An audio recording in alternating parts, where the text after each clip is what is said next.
Hi, I'm Barbara Rimkunis, and this is your Exeter History Minute. It's election day again, so it's time to go to vote. We're pretty used to the idea that any U.S. citizen can vote in elections. Of course, 100 years ago, this wasn't the case. Women were prevented from voting because I guess men had always been in charge, so why change it? I mean, did women really want to vote?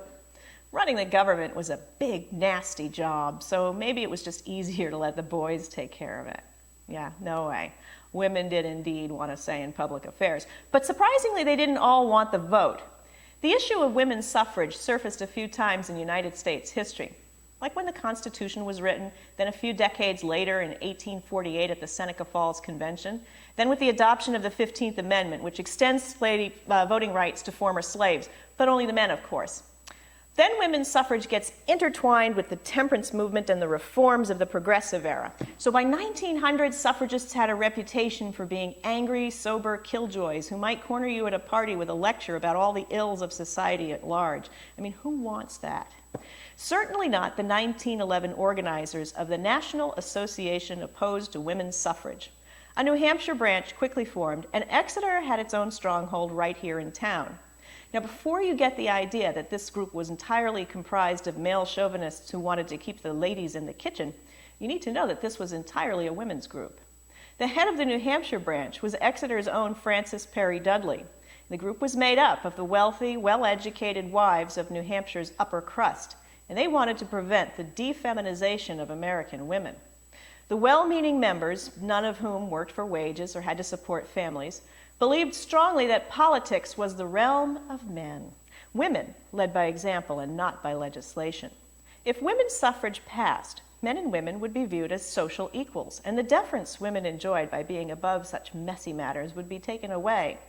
Allowing women to vote would also create division in the family, it was believed, because women would always be voting for soft matters like child welfare, prohibition, and education, while men would focus on tariffs, defense, infrastructure, big, strong man issues. If the ladies got involved, we'd never fight wars and would instantly be invaded by Canada or something. It would wreck the country anyway. In Exeter, the suffragists and the antis fought a war of ideas with public meetings and newspaper editorials rather than marches like you sometimes see. Every time the suffragists made a point, the antis would refute it.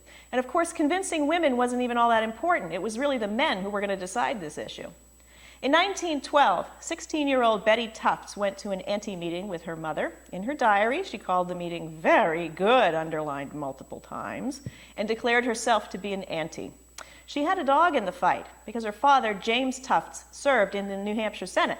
7 years later, he voted against women's suffrage, and Betty was very disappointed that the legislation passed anyway.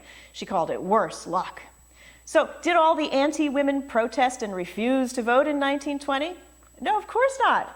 By banding together to oppose this terrible idea, they'd inadvertently become politicized themselves. Even Betty, who by this time was 23, was excited about voting. She wrote, "My first X ever put on a ballot was for father for state senator." I mean, did she catch the irony of voting for the man who tried to keep her from voting? Apparently not. She remained politically active for the rest of her long life because people are complicated.